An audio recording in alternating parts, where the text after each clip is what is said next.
ये आकाशवाणी रायपुर है। प्रादेशिक समाचार बुलेटिन के साथ मैं निशा नैयर।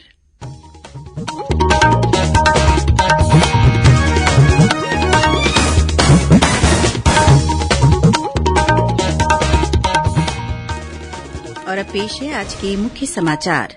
संसद का बजट सत्र आज से शुरू। केंद्रीय वित्त मंत्री ने वर्ष 2021-22 का आर्थिक सर्वेक्षण पेश किया। कल पेश होगा केंद्रीय बजट। राष्ट्रपति ने कहा है कि सरकार सबका साथ, सबका विकास, सबका विश्वास और सबका प्रयास के मंत्र पर चलते हुए अगले 25 वर्षों के लिए एक मजबूत नींव बनाने की दिशा में तेजी से आगे बढ़ रही है। कोरोना संक्रमण के मद्देनजर प्रदेश के विश्वविद्यालयों और महाविद्यालयों में इस वर्ष नहीं होंगे छात्र संघ चुनाव। पंडित रविशंकर शुक्ल विश्वविद्यालय में दीक्षांत समारोह भी स्थगित किया गया। और मौसम विभाग के अनुसार कल से प्रदेश के तापमान में वृद्धि होने की संभावना। 3 फरवरी को उत्तरी छत्तीसगढ़ के कुछ स्थानों पर हो सकती है बारिश।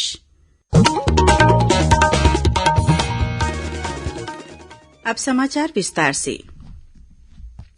संसद का बजट सत्र आज से शुरू हो गया है। प्रधानमंत्री नरेंद्र मोदी ने अपने संबोधन में कहा है कि मौजूदा वैश्विक परिदृश्य में भारत के लिए बहुत सारे अवसर उपलब्ध हैं।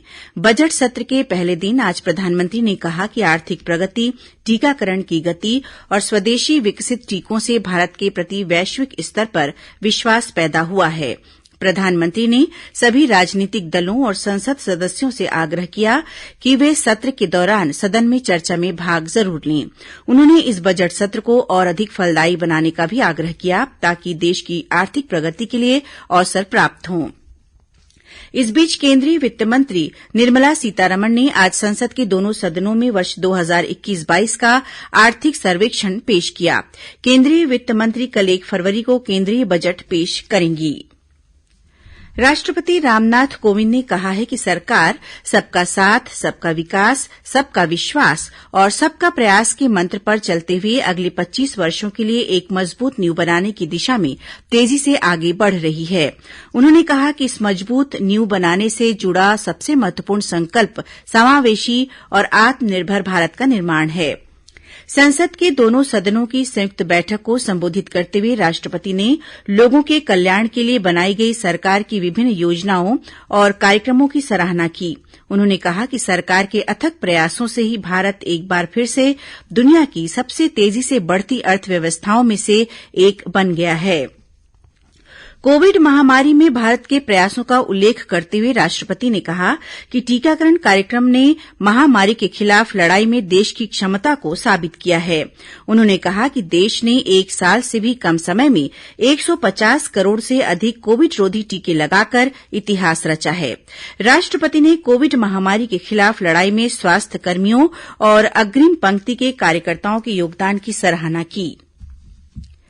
प्रदेश में कोरोना टीकाकरण अभियान जोर शोर से जारी है। अब तक 1,42,29,000 से अधिक लोगों को कोरोना से बचाव के दोनों टीके लगाए जा चुके हैं। यह टीकाकरण के लिए पात्र 18 वर्ष से अधिक की आबादी का 72% है। राज्य में 2,35,000 से अधिक स्वास्थ्य कर्मियों, फ्रंट लाइन वर्कर्स और 60 वर्ष से अधिक आयु वर्ग के लोगों को प्रिकॉशन डोज भी लगाया जा चुका है। वहीं प्रदेश में 18 वर्ष से अधिक उम्र के 99% लोगों ने कोविड का पहला टीका लगवा लिया है। इसी तरह 15 से 18 वर्ष आयु समूह की 60% जनसंख्या को भी पहला टीका लगा दिया गया है। इस आयु वर्ग के टीकाकरण के मामले में कोरिया और मुंगेली जिला प्रदेश में आगे है। इधर बलौदाबाजार भाटापारा जिले में टीकाकरण कार्य में और तेजी लाने के उद्देश्य से आज से रात्रिकालीन टीकाकरण अभियान की शुरूआत की जा रही है। बलौदाबाजार में नगर पालिका परिषद कार्यालय और भाटापारा में बाल मंदिर स्कूल में टीके लगाए जाएंगे। इसके लिए शाम 5 बजे से रात 10 बजे तक समय सीमा तय किया गया है। इस बीच मुंगेली जिले के शासकीय हाईस्कूल पथरिया में 32 शिक्षक और छात्र कोरोना संक्रमित पाए गए हैं। सभी को होम आइसोलेट कर दिया गया है। एहतियात के तौर पर स्कूल को 2 फरवरी तक बंद कर दिया गया है। प्रदेश के विश्वविद्यालयों और महाविद्यालयों में इस वर्ष छात्र संघ चुनाव नहीं होंगे। कोरोना संक्रमण के बढ़ते मामलों को देखते हुए पंडित रविशंकर शुक्ल विश्वविद्यालय में दीक्षांत समारोह भी स्थगित कर दिया गया है। उच्च शिक्षा विभाग ने सभी विश्वविद्यालयों और महाविद्यालयों को पत्र लिखकर छात्र संघ चुनाव नहीं कराने और दीक्षांत समारोह को स्थगित करने के निर्देश दिए हैं। सेना मेडल प्राप्त ब्रिगेडियर विग्नेश महंती ने आज छत्तीसगढ़ ओडिशा उप क्षेत्र की कमान संभाल ली है। इसके पहले पूर्व कमांडर ब्रिगेडियर प्रशांत चौहान को एक समारोह आयोजित कर विदाई दी गई। गौरतलब है कि छत्तीसगढ़ ओडिशा राज्य का मुख्यालय कोसा रायपुर में स्थित है, जो प्रशासनिक मुद्दों और नागरिक प्राधिकारियों को आपदा सहायता प्रदान करता है। प्रादेशिक समाचार आप आकाशवाणी रायपुर से सुन रहे हैं। छत्तीसगढ़ की खबरों से है आपका वास्ता और खबरों की विश्वसनीयता से है हमारा वास्ता। आकाशवाणी समाचार रायपुर के प्रादेशिक समाचार बुलेटिन के साथ ही हमारे समसामयिक कार्यक्रम आप रेडियो के अलावा अपने मोबाइल पर भी सुन सकते हैं। आकाशवाणी समाचार फेसबुक, ट्विटर और यूट्यूब पर भी उपलब्ध है। हमारा Facebook page Chhattisgarh news on AIR, Twitter handle CGAIR news और हमारा यूट्यूब चैनल है छत्तीसगढ़ AIR न्यूज। तो अब रेडियो के साथ ही आपके मोबाइल के जरिए भी हम पहुंच रहे हैं आप तक। छत्तीसगढ़ की हर खबर के लिए सुनते रहिए आकाशवाणी समाचार। और अब आगे बढ़ते हैं बाकी के समाचारों की ओर। श्रोताओं, आजादी के अमृत महोत्सव पर आकाशवाणी समाचार द्वारा राष्ट्रीय स्तर पर आयोजित की जा रही प्रश्नोत्तरी के तहत आज का प्रश्न है, उस स्वतंत्रता सेनानी का नाम बताएं जिसने गांव गांव जाकर स्वराज मंत्र का संदेश दिया और जिनकी मृत्यु 1883 में आमरण अनशन के दौरान यमन में अदन के किले में हुई थी। श्रोता अपने उत्तर व्हाट्सएप नंबर 8826546262 पर या ईमेल आईडी amritmahotsav@prasarbharati.gov.in पर भेज सकते हैं। इस प्रतियोगिता के लिए एक भाग्यशाली प्रतिभागी को विजेता चुना जाएगा और कल के समाचार प्रभात में उनके नाम की घोषणा की जाएगी।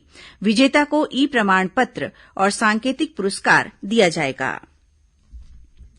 बीजापुर जिले में आज सुरक्षा बलों और माओवादियों के बीच हुई मुठभेड़ में एक माओवादी घायल हो गया, जिसे गिरफ्तार कर लिया गया है। जिले के अतिरिक्त पुलिस अधीक्षक पंकज शुक्ला ने घटना की पुष्टि करते हुए बताया कि तर्रेम थाना क्षेत्र से सीआरपीएफ और कोबरा बटालियन के जवान गश्त पर निकले थे। इसी दौरान बड़े सुंकमपल्ली और छोटे सुंकमपल्ली के जंगलों में माओवादियों ने जवानों पर फायरिंग शुरू कर दी। सुरक्षा बलों द्वारा की गई जवाबी कार्रवाई में एक माओवादी घायल हो गया। घटनास्थल की तलाशी के दौरान सुरक्षा बलों ने मौके से 2 भरमार बंदूक, बारूद, डेटोनेटर, पिट्ठू सहित अन्य माओवादी सामग्री बरामद की है। इस बीच सुकमा जिले के तिम्मापुरम इलाके में कल माओवादियों से हुई मुठभेड़ के बाद वापस लौट रहे कोबरा बटालियन के जवानों ने आईडी लगाते हुए एक माओवादी को गिरफ्तार किया है। पूछताछ के दौरान गिरफ्तार माओवादी ने बताया कि उनकी योजना सर्चिंग पर निकले सुरक्षा बलों पर हमले की थी, लेकिन मुठभेड़ होने से माओवादियों की वह योजना असफल हो गई। वहीं इसी जिले में कोंटा से भेजी जा रहे एलपीजी गैस सिलेंडर से भरे वाहन को रोककर माओवादियों ने लूट लिया और चालक तथा परिचालक के साथ मारपीट की। जिले के पुलिस अधीक्षक सुनील शर्मा ने बताया कि सुरक्षा बलों के जवानों को लूटे गए सामान और माओवादियों की तलाश में जंगल की ओर सर्चिंग के लिए भेजा गया है। प्रदेश में रेत के परिवहन कार्य से जुड़े छत्तीसगढ़ हाईवा संघ ने राज्य सरकार से मांग की है कि वे हाल ही में पूरे दस्तावेजों के साथ जब्त किए गए वाहनों को सशर्त छोड़ें। आज रायपुर में एक पत्रकार वार्ता में संघ के प्रदेश अध्यक्ष राजेश मिश्रा ने बताया कि रेत लोडिंग में हो रही अनियमितताओं को रोका जाए और हर खेप में रॉयल्टी देकर वाहनों को छोड़ा जाए, जिससे अवैध वसूली पर प्रतिबंध लगाया जा सके। उन्होंने कहा कि सरकार यदि उनकी मांगें नहीं मानती है तो आने वाले दिनों में वे अनिश्चितकालीन हड़ताल करेंगे। इस बीच भारतीय जनता पार्टी के प्रदेश अध्यक्ष विष्णुदेव साय ने रेत का अवैध परिवहन करने वाले वाहनों को राजसात करने की मांग की है। उन्होंने राज्य सरकार पर रेत माफियाओं को संरक्षण देने का आरोप लगाया। साथ ही उन्होंने यह भी कहा कि वाहन संचालकों से रेत लोडिंग के लिए अधिक राशि की वसूली न की जाए। भारतीय जनता पार्टी किसान मोर्चा ने राज्य सरकार से धान खरीदी की समय सीमा बढ़ाने की मांग की है। आज धमतरी जिले के डोमा में स्थित प्राथमिक कृषि साख सहकारी समिति में मोर्चा के सदस्यों ने धरना प्रदर्शन किया। किसान मोर्चा ने मांग की है कि बेमौसम बारिश और ओलावृष्टि से फसलों को हुए नुकसान की क्षतिपूर्ति, पिछले वर्ष के धान की बकाया राशि और 2 साल का बोनस किसानों को प्रदान किया जाए। ऐसा नहीं होने पर किसान मोर्चा ने आंदोलन की चेतावनी दी है। अब पेश है मौसम का हाल। प्रदेश में उत्तर पश्चिम से हवा का आगमन जारी है, जिसके असर से न्यूनतम और अधिकतम तापमान में मामूली वृद्धि हो रही है। कल 1 फरवरी को मौसम शुष्क रहेगा, वहीं अधिकतम और न्यूनतम तापमान में कल से वृद्धि होने की संभावना है। प्रदेश में 3 फरवरी को उत्तरी छत्तीसगढ़ में कुछ स्थानों पर बारिश होने के आसार हैं। अब कुछ खबरें संक्षिप्त में। छत्तीसगढ़ ग्रामीण सड़क विकास अभिकरण ने प्रधानमंत्री ग्राम सड़क योजना के अंतर्गत स्टेट क्वालिटी मॉनिटर्स के इम्पैनलमेंट के लिए 5 फरवरी तक आवेदन आमंत्रित किए हैं। कोरबा जिले में कोरोना संक्रमण के मामलों में कमी आने के बाद 8वीं से 12वीं तक की कक्षाएं कल से फिर संचालित की जाएंगी। कलेक्टर रानू साहू ने स्कूल संचालकों से कहा है कि वे स्कूल खुलने के दौरान कोरोना प्रोटोकॉल का पालन करें। बिलासपुर जिले के बिल्हा स्थित शासकीय पूर्व माध्यमिक शाला में पदस्थ शिक्षक को शिक्षक पोस्टिंग के मामले में ऑडियो वायरल करने के आरोप में निलंबित कर दिया गया है। धमतरी जिले को कुष्ठ मुक्त बनाने के उद्देश्य से स्पर्श कुष्ठ जागरूकता रथ को मुख्य चिकित्सा स्वास्थ्य अधिकारी ने हरी झंडी दिखाकर रवाना किया। रायपुर रेलमंडल में दुर्ग लिंक केबिन और दुर्ग के बीच स्थित रायपुर नाका रेलवे समपार फाटक में मरम्मत कार्य के कारण 5 फरवरी की सुबह 8 बजे से लेकर 7 फरवरी की शाम 5 बजे तक इस मार्ग पर आवागमन बंद रहेगा। जांजगीर चांपा के खरौद नगर पंचायत अध्यक्ष के खिलाफ लाए गए अविश्वास प्रस्ताव के पक्ष में 9 और विपक्ष में 6 मत पड़े। इस तरह अध्यक्ष कांति केशरवानी के खिलाफ लाया गया अविश्वास प्रस्ताव ध्वस्त हो गया। कबीरधाम जिले की सहसपुर लोहारा पुलिस ने 2 लाख रूपये की ठगी के मामले में एक दंपत्ति को गिरफ्तार किया है। इनके पास से सोने चांदी के जेवरात और नगद रकम बरामद किए गए हैं। और रायगढ़ जिले के बरमकेला बस स्टैंड में पुलिस ने एक व्यक्ति को गिरफ्तार कर उसके पास से करीब 70,000 रूपये कीमत का गांजा बरामद किया है। अंत में मुख्य समाचार एक बार फिर। संसद का बजट सत्र आज से शुरू। केंद्रीय वित्त मंत्री ने वर्ष 2021-22 का आर्थिक सर्वेक्षण पेश किया। कल पेश होगा केंद्रीय बजट। राष्ट्रपति ने कहा है कि सरकार सबका साथ, सबका विकास, सबका विश्वास और सबका प्रयास के मंत्र पर चलते हुए अगले 25 वर्षों के लिए एक मजबूत नींव बनाने की दिशा में तेजी से आगे बढ़ रही है। कोरोना संक्रमण के मद्देनजर प्रदेश के विश्वविद्यालयों और महाविद्यालयों में इस वर्ष नहीं होंगे छात्र संघ चुनाव। पंडित रविशंकर शुक्ल विश्वविद्यालय में दीक्षांत समारोह भी स्थगित किया गया। और मौसम विभाग के अनुसार कल से प्रदेश के तापमान में वृद्धि होने की संभावना। 3 फरवरी को उत्तरी छत्तीसगढ़ के कुछ स्थानों पर हो सकती है बारिश। इसी के साथ प्रादेशिक समाचार बुलेटिन समाप्त हुआ। नमस्कार।